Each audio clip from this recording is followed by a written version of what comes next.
If you're hearing the sound of my voice, thank you for being here with me in the moment. My name is Joshua Yankovic, and the intention for this content is to provide value to anyone that is interested in working for themselves. It is a collection of podcasts that features everyday individuals who make a living doing what they like to do. Proof that you can too. That's right, it's the Entreprenhour. Welcome back. My name is Joshua Yankovic, and joining me today is the lovely Tara Hayes, a actress and anti-bullying advocate for the Timmy Tumbuli Foundation.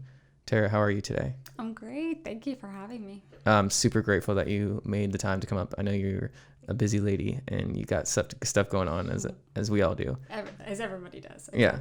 Well, I appreciate, like I said, making the time to come up and talk with me. Absolutely. And put some value on tape. Absolutely. So, Tara, just to give us some context, why don't you tell us a little bit about yourself and how you got into acting?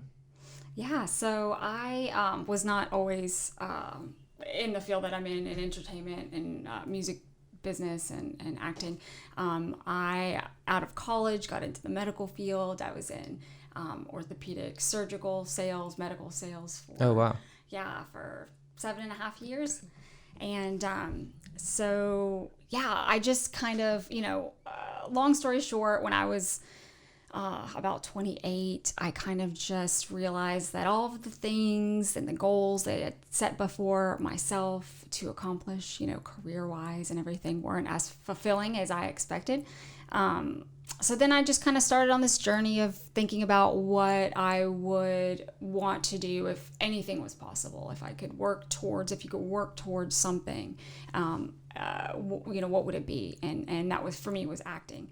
And shortly after that. How did you pick acting? That is what I wanted to do more than anything when I was a kid. Yeah. Just to be on set. So it was like a childhood dream. Yeah. It was that calling of that longing when I was a kid. I would watch certain things on TV and movies and just like I would have died to be on set. When you wanted to be on the TV, you wanted to be in that I wanted spot. to be on set. I wanted to be working with people and telling these stories. And I was always very creative, and I sang and I did dance and stuff like that. But so circle back around, here, like however many years later, 20 years later or whatever. I just kind of started doing it as a hobby. I was in South Florida at the time and Fort Lauderdale, and I found an acting class, and I just started taking steps, kind of, okay, well, what's one step I could take right now? Like, I'm still working in this career that I have worked towards, but what's like one step that I could take right now towards this dream, and just start it as a hobby, and kind of go from there, see what happens. Wow. And so what was the one step? Just what was the action that you took to begin? Was, finding an acting class. Let me just take an acting class. And I felt very drawn to this one particular class. And in that class, I wound up meeting friends that I'm still friends with today. People I talk to like every other day. That's really cool. Yeah. Wow. Talk about synchronicity, like meeting the right people at the right time. Yeah, absolutely. Wow. So that was around 28, 29, you said? Mm-hmm. And you got into acting. And so what led you to like be successful in that? Like, cause I want to like, I would like to unpack like being like your definition of success and like what that means to you at this point. Yeah. I think that, and success to everyone is a little bit different, right? Like for me, success is being happy, and anything that you do, being happy, but also working. So to I guess take something like acting and say, well, what makes you successful in it? To me, it's working in it, right? Getting jobs, getting paid, getting to do what you want to do, and getting paid for what you love. So and that's what this podcast is about. Exactly. Is getting to a point where you can get paid to do what you love, no matter what that is. If it's working for yourself, if it's working in a restaurant, if it's working doing videography, like it's doing what you like to do. Mm-hmm. And often, most of the time for most people, and you have to work towards what you want to do. You're going to have to do both usually as you're working towards being able to do what you love full time and getting paid for that full time. Oftentimes you do have to work a job to get paid. So you have the luxury of Right. pursuing your dreams. Right. And that's, Undoubtedly. yeah. For me, I spent a good deal of time working with people for way cheaper than I knew that what I was doing was worth. I purposefully wanted to do business with people just so that I could get experience and learn. Mm-hmm. And I realized if I do what I like to do long enough, eventually someone's going to want to pay me for it if I do good at what I'm doing. Mm-hmm.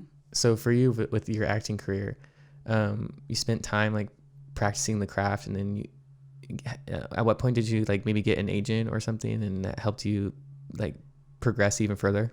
Yeah, I got an agent. My first agent was when I was in Nashville. I think I signed with her in 2017. But my first, my first ever acting job, paid job, was in a film called 3 Days, 3 Nights, which was just released last month, April 23rd. That's amazing. Congratulations. We should talk about that. We should talk about your movie some. Yeah. And we filmed it this summer of 2017, and it just came out. So it kind of just shows you the testament of like timing and post-production, and the director and producers, they've since done multiple films since then. So he's releasing things all at kind of back to back, kind of at one time. So it's all about patience. But yeah, that was my first ever job, was the lead in a feature-length indie film. And, it was kind of like, okay, you're getting thrown in here. Yeah, but, just jump right in. Yeah, just jump right in. But it was just the best, most fun, and most natural feeling thing I think I've ever done, I just loved it so much, and the whole process of it. And then I've done commercial stuff since and everything. And then with COVID, everything being shut down, it's kind of opening back up now, which is encouraging and exciting. For sure. But so tell me, what did you first think when you got on set on that movie set? Because that had been like kind of what you wanted to do, right? You were like, how did it feel, and what did you think when you kind of arrived to that set for maybe the first day of shooting? Yeah, like I said, it just felt very natural, I guess. We kind of, being an indie film, we were all really close, and so we'd spent time together anyway, rehearsing and stuff. And the director is great, Ricky Burchell out of Nashville. So it was a very relaxed, just like open communication project. There wasn't a lot of... No, but what did you feel like? You arrived on set and you thought, okay, like this, here we go. Like this is what I've been wanting to do, and here I am to do it. Yeah, I think there's it's a little surreal, of course. I think anyone that, when you look back and at one point something seems like far off, or it seems like a pipe dream, or it's something that you're working towards, and then you arrive there and you're actually in that moment that at one point you only dreamed about. It's surreal, and that's, for me, I could only take that as a blessing and a gift from God that I am where I am supposed to be, Right. That was basically... Things just fell into place, seemingly, right? And just, it felt right. Yeah. Was it outside of your comfort zone still, though? Like, was it a little uncomfortable? A little. Yeah, you're a little nervous. But you're excited at the same time. You do something new, yeah, I think you're a little nervous, and you feel the pressure of, like, wanting to do a good job, And acting specifically, you want to tell the story, you want to give... like respect to the character. Yeah, portray really the character accurately. Yeah, and just tell the story in the best way that you can, and that touches people hopefully and makes other people feel things, and so yeah. That's really cool. Yeah. Now, I bet somewhere along the way, or many times along the way, you faced some hardships and some failures. I wanted to unpack failure and how maybe we can look at it and think of it differently. So what would be your take on how you face failure, or just even, and we can start at the beginning. Let's just define like what failure looks like and how it makes you, how we face it regularly. I think it's for me, I could speak firsthand about having, fear of failure. And you might not even know how to, especially when you're younger, you might not even know to call it that or to identify that that's what it is. Because we all have fears. Everybody has fears. Fear of failure, fear of success, fear of, looking foolish, or whatever it may be. Yeah, you bring up exactly what I meant to say, which the fear of it is what's wrong. There's nothing wrong with failure. Right. There's not even anything negative about it. It's just the fear of it part. Mm-hmm. And it holds you back. You're paralyzing. Fear. It causes procrastination. Or it could cause you just to not take action. And all of those things are detrimental to progress because you have to take action to progress, right? And but to define failure, I mean, what is failure anyway? Is it just that something doesn't work out exactly like you wanted it to the first time, or Yeah, it's just a alternate result. Yeah, absolutely. It might not be the ideal result, but that is if you're trying, you're failing. Essentially, right. And trying means you're doing something. It's better than doing nothing at all. And maybe I should say failing is trying. Yeah. Failing is trying. That's even better. Because trying, you're not necessarily failing. Actually, you might. Eventually, you're gonna get failures will be. You're gonna get on the bike. Yeah. And you're gonna pedal, and it's gonna go, and you're not gonna fall off or fall down. Eventually we'll figure it out. You're gonna get on the bike, and you're just gonna go, and it's gonna work. And but failure, I think, is just it's part of the process. And we can't be scared of it. It's going to happen. You just have to get back up and keep going. It's the risks that we don't take often that we regret. Yeah. It's not the things that, it's not the 10 times you try something before the 11th time it works out, or that you get it.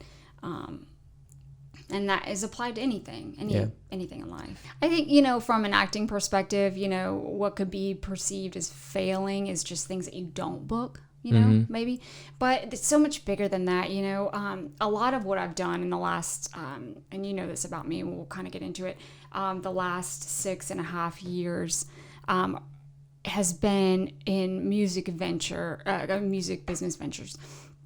And about a couple of years after I started taking acting classes in South Florida, I was led to meet my now business partner, Katie Hendricks, who's an amazing vocal coach, rehabilitation conditioning coach, performance coach, and all of that stuff. And she had That's started. Really interesting. Yeah, and we met, and I started working with her as her client, and she had started an anti-bullying children's book series.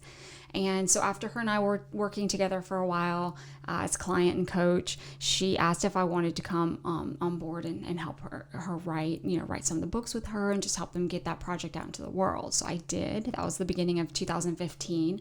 And since then, we moved from South Florida to Nashville.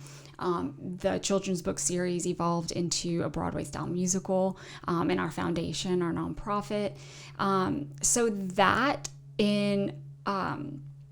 experience has been more of an entrepreneurial venture even than acting, because acting is so creative and just what I love to do. And it's that is work that I do, but outside of that is the musical and the anti-bullying project. And so that has been the greatest giver of lessons. And that's really cool. Let's talk more about it's a foundation, right? Right. So yes. We have a nonprofit. It's called the Timmy Tumbly Foundation. Mm-hmm. Yeah, and the book series is The Adventures of Timmy Tumbly. And correct me if I'm wrong. It's the purpose of the series and the kind of the whole venture is to educate children on both bullies, to reach bullies and victims of bullies, mm-hmm. to help stop that. Yeah, absolutely. For lack of better words. Yeah. Can you tell us more about your role and the things that you've done and the lessons you've learned from that? Yeah, well, I started with Katie, just trying to help her write some of the content, which she writes pretty much all of it. And I kind of took an administrative role in trying to figure out how to get it out into the world. And then once we moved to Nashville, we started having music produced. And Jimmy Mattingly, who you may or may not know, he is with the Garth Brooks band, and he's toured with everybody, Reba and Dolly and Trisha, and he's kind of in that circle. He's incredible, and he's produced all the music for the musical, and so it evolved, and I think that it was all just us trying to figure out, okay, what do we need to do next? How do we market this? And then as it was growing, how you grow and expand, and it's all a learning process, and failing, if I would put any kind of so on failure, I want to bring up, because I want to really get to the value in what failure is for us, because it's something that people look at as like a negative thing a lot of the time because of their fear. Like I know we talked a little bit about it already, but that fear behind failing is what keeps us from getting the things we want and getting the things that, or at least the things we think we want. With failure, we're looking at a negative experience, or realizing it's really just, you're getting an alternate result, like we said, an alternate result for a different perspective. Like you get a different perspective on something when you fail, just the same as you probably more so than when you succeed, because it forces you to change up what you're doing and continue going on, if you are in that mindset to continue going on. And I think that people look at failure, maybe they just don't look at failure. We're not looking at failure enough to where the point where we are thinking, oh, I can't do that because I don't want to know. I don't want to know what it looks like if I fail. And that's keeping us from getting to what we actually want and need. Yeah. And I think failure is different to different people, right? I mean, what might be considered failure to one person, to someone else is not that big of a deal. It's just a small challenge and like a hiccup. And okay, well, I learned what not to do. Let me keep moving forward. And that's the key. I mean, if you believe in something and you're passionate about it, if you really believe in something and you feel like this is what you're supposed to do, you're not going to give up. And failure's not that. What is failure? Is it making a mistake? Is it losing money on an investment? Is it, yes, it could be all of any number of things, But yeah, I think you've told this to me before. Like you've mentioned, like take a look at the people that you aspire to be like. Can you tell me that again? Like I know you've said that to me before. Right. I feel like anyone that is at the level that you aspire to be at, anybody that is successful in whatever it may be that they're doing, that you would want to do, and they're going to tell you, just do it. Just try and fail. Because failing's trying. At least you're learning. Right. It's not really that big of a deal. I think only those... The fear of failure will lead to inaction. It will lead to procrastination or just like being just paralyzed. And that's not going to get you anywhere. Right. Know? Certainly not to a life of freedom to where you can do what you like to do. Yeah. Which is the purpose of doing more and getting to a point where you can do more of what you want to do. Yeah. To do that, get it a different perspective. That's the only thing I can say. Like, get a different perspective. It's just a matter of mindset. And I think the younger you can embrace being okay with making mistakes, like they're not that catastrophic. Mistake, move on, move forward. Oops, forgive yourself. I think we have to have compassion on ourselves and give ourselves grace in the learning period, because you don't know things until you know them. Yeah. And that's just part of it. And for me, moving from failure to failure, I wasn't worried about what other people would think, but I was worried what I would think. Like if I do this, will I be happy with the results? And that thought is a loop, and it kept me from taking action on a lot of things and taking opportunities that I could have taken that were presented to me. And now I can look at those in retrospect and say those are learning lessons, because now I know if I get the opportunity again, I'm going to try to take it, and I'm not going to let it just go by, which keeps me from moving forward. I look at, like, you're going to have something new each day. And if you're constantly like just doing a little bit, like you don't need to do all of it. And this is advice straight to me. Like, you don't need to do all of it. You just need to do a little bit at a time, because a little progress is exponential. It builds up and creates positive results in the end. And momentum, you know. Yeah, definitely momentum. It just keeps you rolling. And then failures seem like nothing at all, because like you said, oops, keep going. It's like bumping into something instead of bumping. And the mindset part of it is the light. Like, instead of bumping into things in the dark, which are failures, and then not being able to know which way to go or which way to turn, keeping the right mindset lights everything up, so you can bump into something and it's like, oh, that was just a little failure, keep going. That's just a little thing, because you can see it and you can keep moving forward. And the mindset you have on it is the difference. I say this all the time. It's like, mentality creates reality.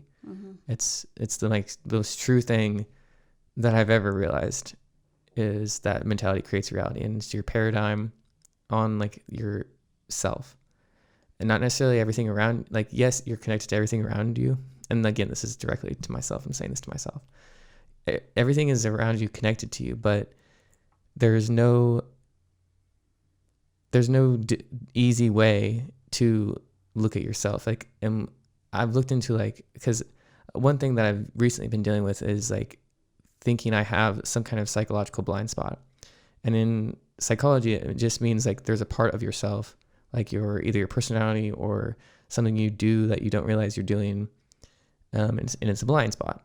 So lately I've been like, I'm almost stressed because I'm like just thinking, okay, there's something going on I'm doing that I'm not realizing it, and I want to correct it. But by thinking that way, again, it created a loop and just kept me in a stagnant place where I'm thinking, oh, there's something wrong. And then we're because we are self-fulfilling prophecies. We are literal self-fulfilling prophecies, paradoxes, like self-fulfilling paradoxes. Yeah. And it's looking at like, if you think it's going to happen. Even though, like, if you start to think, your thoughts create your reality, and it's just at a constant rate. So failure is trying to connect that back to failure. Like, for me, instead of just bumping around in the dark and not knowing which way to turn, I can bump into something and then just keep going straight. Well, it's all it's all how you view yourself in this and the process, right? Is what essentially I hear you saying. You know, if you're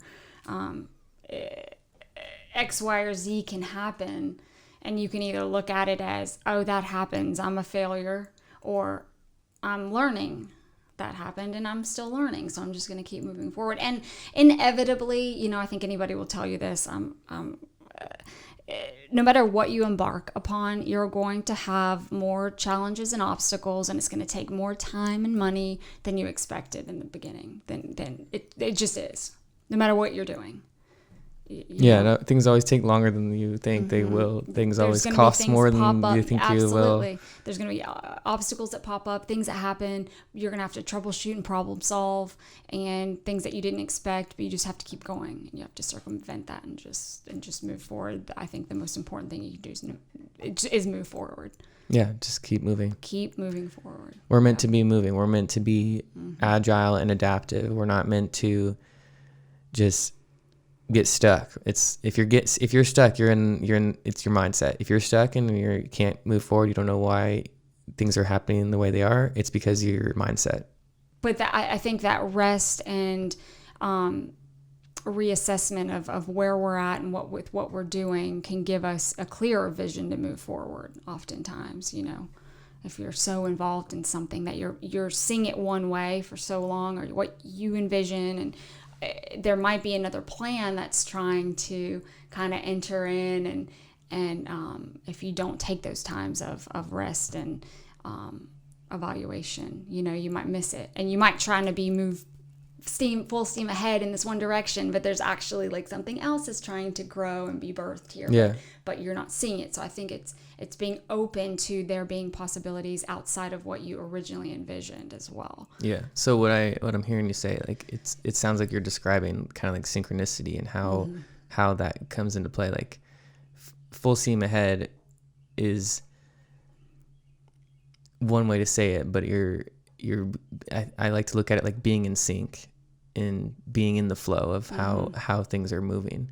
And when you're in sync with what's going on in the rest of the world, everything lines up for you. Everything seemingly works out. And it's just like a matter of failing enough to where you can see that synchronicity and see like what you need to do to be in sync with yourself, really, above all else, in being in sync with yourself. And again, this is advice to myself. Mm-hmm. Yeah. And those are the moments that keep you going. I think those little God winks, right? The little moments where the little like, you're on the right path. Here you go. Here's a little something magical to show you that you're in the flow. You're on the right path. Just keep going. You know, you might not see it on the outside always, but just keep doing what you're doing. As I've gotten older, I've been able to not see more, but recognize when those moments, because it's like those moments were happening since I was, could remember, but I wasn't seeing them and I wasn't paying attention. It's like when I realized what I need to pay attention to, which is really myself and my own actions and my own thoughts, like that's what I need to pay attention to more above almost everything else, because that's a direct link to source, to the all, to God. Like that's what allows me to have an epiphany on any given day about what is going on in my life and why is this happening? What is this pattern? There's always a pattern. Mm-hmm. And so I think it's interesting, like tying that back to, again, failures. Like failure is just a part of a pattern that you haven't figured out yet. It's just a part of because you're getting the same results when you fail. Again, and I take that back. So if you're trying something new, you're going to fail at it probably. I mean, I definitely fail at most things that I've never done before. I'm going to fail, but I'm going to, at this point, because I've gotten used to what failure feels like, it's no big deal. So I can look at it like I can reevaluate right away what I'm failing at, what I'm doing wrong, and then keep moving forward, chugging ahead, moving full steam ahead again. And to circle back around to talking about the definition of failure, like what is even failure? Is it trying to play an instrument and not getting it right, like the first, 15 times? That's not, that's not even failing. It's just learning. Mm-hmm. Like we're gonna fall short. I like that. Failing is learning. That is all it is. It's not even anything. The only true failure is not learning from a failure. Absolutely, and in my opinion, giving up on something that you feel you're, called to do. I think giving up because, of X, Y, and Z reasons that are not ultimately important, out of fear-based reasons is what I'm saying. But yeah, and I think that it's all learning. Even if you take 5 minutes to do whatever, work towards whatever you are trying to get good at, or whatever, take those 5 minutes, and it's cumulative. It adds up. Okay. So Tara, I know earlier we mentioned the process, and I would like to just talk about that a little bit. Loving the process. Exactly. So what does it mean? Not what does it mean, but how do you get to that point to where you are loving the process? Is that just a decision? The process of like learning and becoming. Mm-hmm. Is that what you mean? Of getting to what you want to do. Mm-hmm. So like getting paid to do what you want to do. Yeah. So from an entrepreneurial mindset or perspective, what does loving the process mean? To me, I think that, if there's something that you want to do so badly, right? It's just your passion, and you feel like it's your purpose, and it's what makes you excited. It's those things that you do that time just stops, right? Ideally, you're going to want to do that whether you're getting paid or not. And like you were saying before, you've done jobs for way less money than, than you could have gotten paid that job was worth, because you were in the learning process, Right. right? You're establishing yourself. You're getting your The experience, and that leads to where the value comes in later. You're getting paid because you've put the work in. You've kind of pay your dues in essence. So I think if it's something that you're willing to do, whether you're getting paid or not in the beginning, to get experience, then more than likely you're going to enjoy the process, and you're going to be content in that process because it's what you want to do, knowing that it's going to lead to bigger and better things. If you're on the right path for yourself. So I think it's just being content with the day-to-day actions of it, and Would you say that it's accurate to say that you are loving the process of becoming the actress, becoming the advocate, becoming the co-founder that you've worked out, that you've already been working on, that you're in that process right now, you're in the middle of it? Yeah. Are you loving it? Yeah, I do love it. I love it. I love all of it. And most of the things that I've done, I wasn't getting paid for, You did it because you're passionate. Yeah. Because you wanted it that badly. Yeah. And you're learning. You're just kind of winging it. Sometimes you learn as much as you can. And thankfully, like at this time in history, we have access to so much. Like you go online, you can go on YouTube and learn anything you need to know. Right. I don't know how to market such and such to there's a video this for that. demographic. Let me figure out what to do. Mm-hmm. Yeah, there's exactly. A video for that. There's a video for that.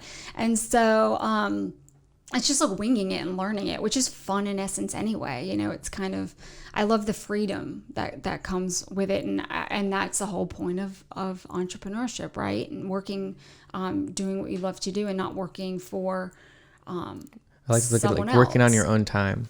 Yeah, it's your own with time. your own schedule. Mm-hmm. And that circles back around to being in the flow. Because if you are in the flow and you're doing what you love and you're doing what you have to do in some sense, you might be working a job. You and I met at True Food, which is one of my favorite brands, companies, of restaurants. Yeah. It's same for me. Yeah, it's a great brand and great concept. And yep, so I always said met. as soon as I started working there, I always said like this is going to be the last restaurant I ever work in because it's the best one I've ever worked in. Yeah. It's the best brand. Exactly. Yeah. It will be the last restaurant I work in as well. It's cool. And isn't that cool and to say? I love doing but I Feels love good. doing that though. Like at this point in my life, choose that as a way to make money day to day, quick, easy money with little to no responsibility that allows me the freedom to do everything else that I want to do. Mm-hmm. On top of that, I actually love the service part of it, like providing a service to people and giving someone else a great experience because of good food. Like how could you beat that? Like all I have to do is be friendly and bring them food and keep track of everything and keep track of coworkers where I can help other people. It's all helping other people. Yeah. Like exactly. that's beautiful. Yeah. And people ask me like why, people more than once ask me why I serve when I could do so many different other things. And I served at the restaurant because I love to serve. Like I love to provide value and give value to other people. That's why I always went around and was friendly to my coworkers and trying to like be friends with everyone, which didn't really work out so much, but just because not everyone's trying to be your friend back. Yeah. But that's okay. Like I'm so grateful for that experience and how much I learned in that place. Like so many incredible women that I worked with, and because I was able to develop some friendships with people, I was able to learn from that. Like over the course of just 6 months, I grew so much just because I was looking to grow. I wasn't just looking for the job and the money because it was there, but I was looking for where are these things. There's things that I'm missing that I'm ignorant of that I know I can do better on. So I'm like trying to learn and going forward, looking for those lessons instead of just doing it to be doing it. Like I was looking for a bigger purpose on top of how great it is to just provide value and service to someone else who is just looking to. And what's cool about True Food Kitchen is that it attracts people that are health conscious for the most part, and health conscious people are usually pretty conscious people in general. And that's another reason why I love that work. Where I loved working there was because the customers that came in were usually like really cool people, and it was easy to connect with them.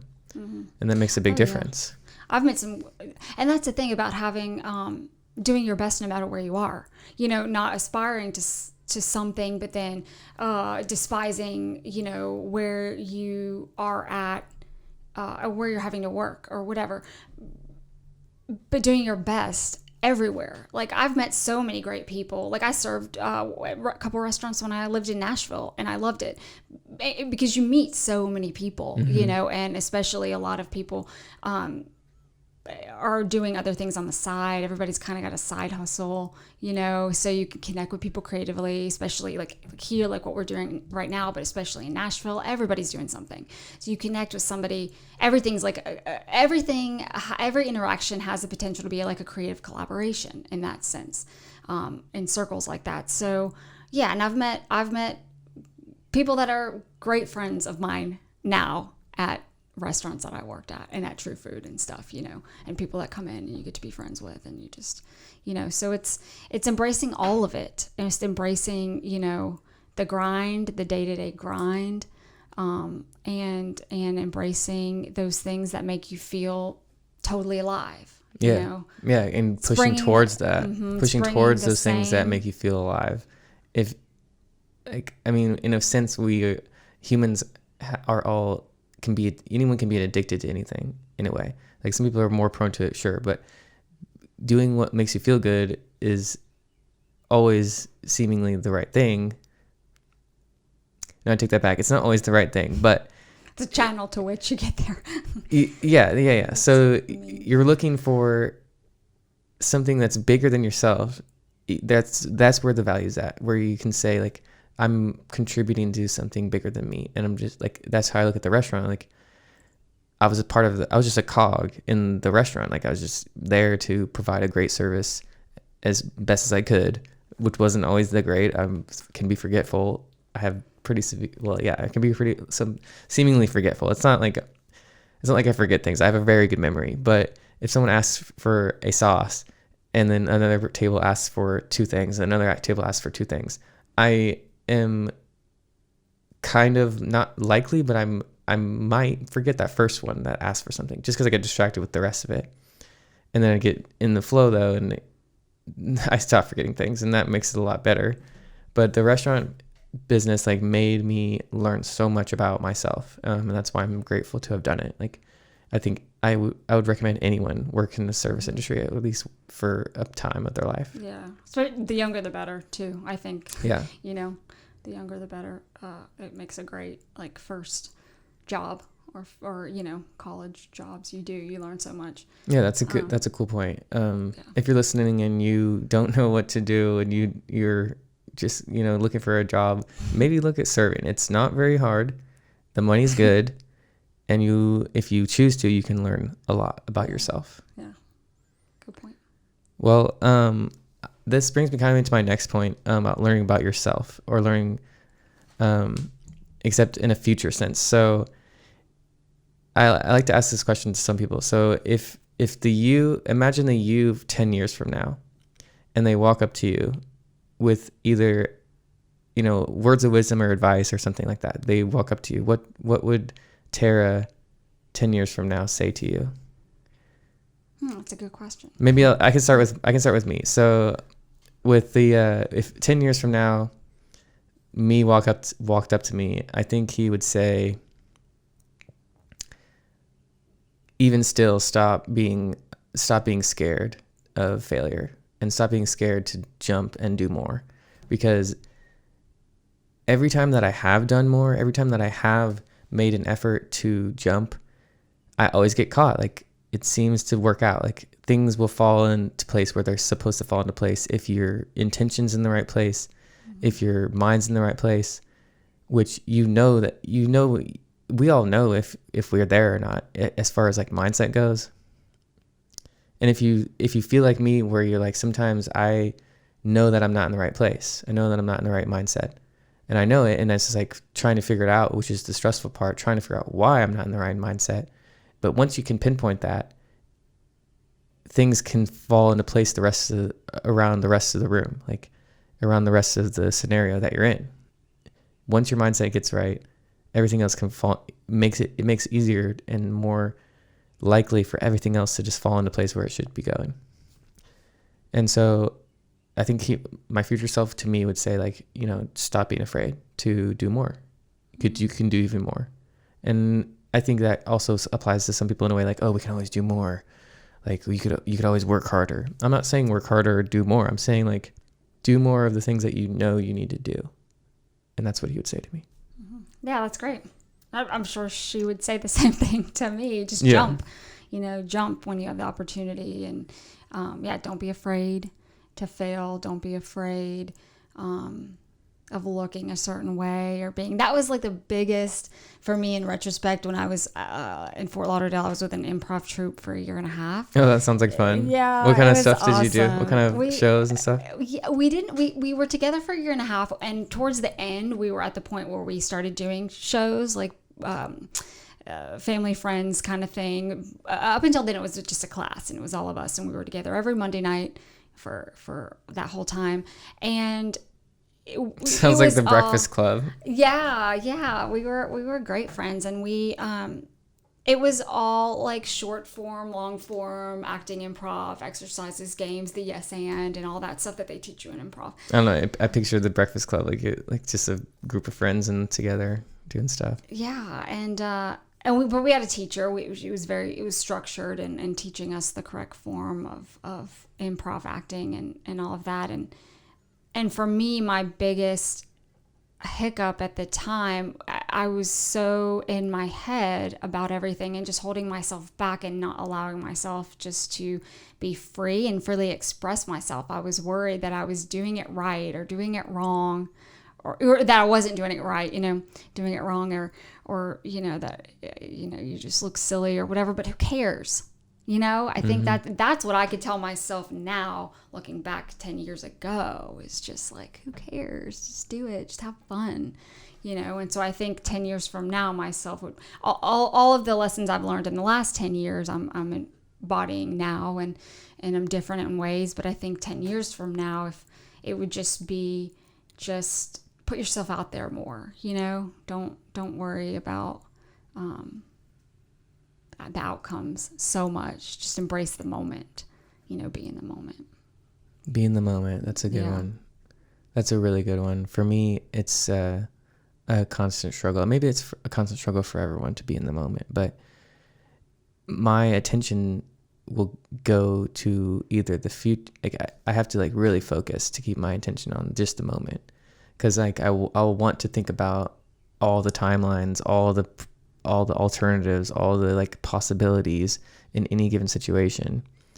And I have to really focus to keep myself grounded on just the moment and like here we are now. And for my brain, I have to I want to think about, okay, what do we need to talk about next? What do I need to say next? And when I stop thinking that way and I just let myself channel me, just be me, it works out way better. It's way easier. There's way less tension. There's way less friction between myself and other people in communication, or myself and the actions I need to take to get better or progress or learn something new. If I just don't think so much, just don't think so much about alternatives or other perspectives and just focus on mine alone, it seems to help me the most. Well, and I think that's exactly right. You're thinking about it, right? So if we're doing that, we're in our head, we're not in our heart, and we're not connected to the present moment, which is where the answers come. Yeah. When we're in the present moment, it's more of a vertical connection, right? To God, to source, to our own spirits, as opposed to a linear connection of past, future, that happened, and you're remembering a memory about a memory, and you're projecting into the future, and it's all linear, and it keeps you stuck in this linear way of thinking instead of being in the moment, which is horizontal. I like that. And even since we've been sitting here and talking, I've slowly come into more of the moment, being from the beginning thinking of the alternative, not alternatives, but what I need to say and what I need to make sure we talk about. And even since then, since I've just let that go, and become more, it's made me more comfortable. It's made me more able to just sit here and channel the moment, like we're talking about. Yep. Which is interesting. Like when I let go, when I seem to let go, or like when I say that earlier, I said jump, when I get caught, or when I let go, suddenly I have what I was trying to hold on to. If I let go of it, and I know there's a lot of words that describe like what that means, like the art of wu wei, and there's the art of not doing, and there's a lot of philosophy that is behind those principles, but it's so true. Like just letting the moment be channeling. The moment channels the moment, for lack of better words. Yeah, and it's the most authentic, I think. Yeah, for sure. You get the most authentic result, when you're in the moment. I love that. Yeah. Well, I'm trying to think of anything else.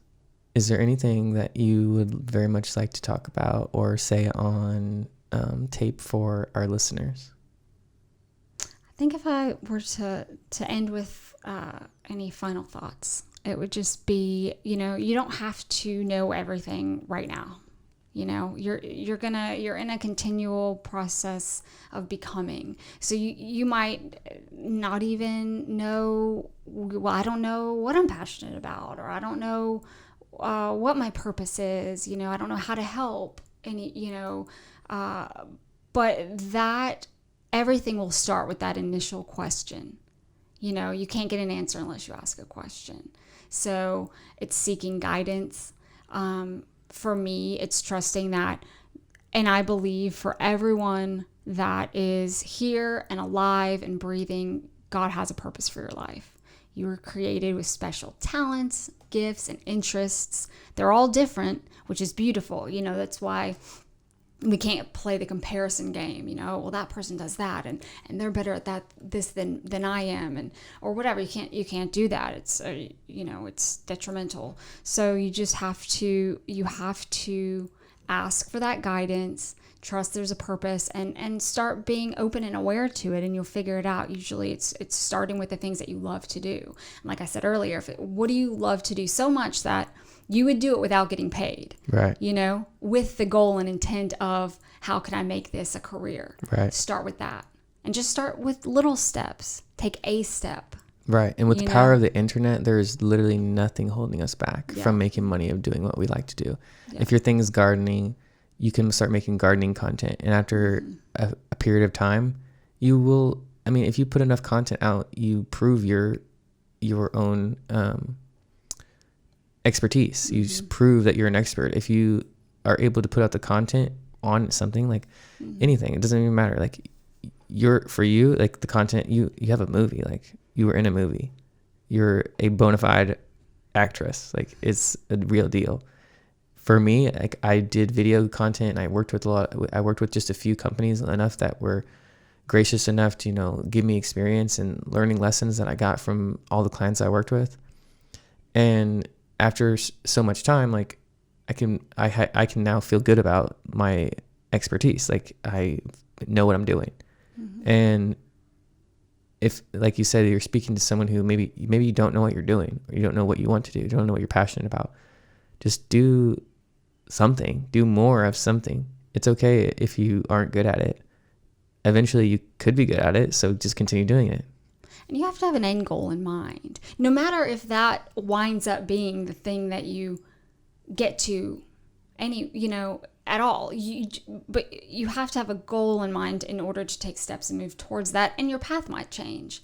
It might fork. You might meet somebody that leads you to this spot that you didn't know that you love to do, or you didn't know that opened up a door for you and you weren't expecting it. But that's the beauty of life. That's the beauty of evolving as a human. We are constantly evolving, spiritually, mentally, physically. Yeah. So I think those are, that's what I would want to say. We all have a purpose and a way that we can impact the world. You just have to get in alignment with it.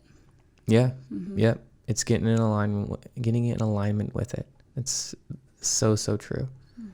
And you'll know you're there because you'll just know it will feel right.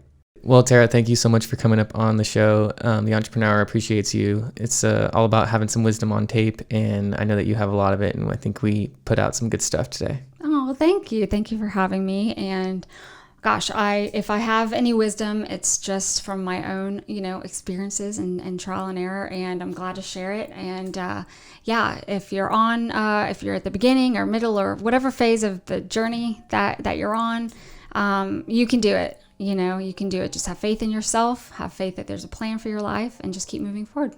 Undoubtedly. All right. Well, thank you again. And thank you for listening. This is The Entrepreneur.